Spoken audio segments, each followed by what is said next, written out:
So when you're singing, your diaphragm kicks back, relaxes, and is having a margarita on the beach, which is why saying singing from the diaphragm or with the diaphragm is quite the myth. So you mean I've been lied to my whole life?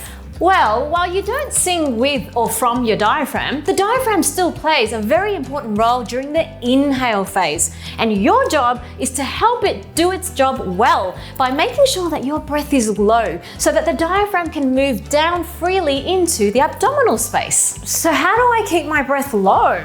A low breath is one that expands the tummy and the rib cage when you inhale without recruiting the muscles in the chest, neck, and shoulders to help, because that causes more tension.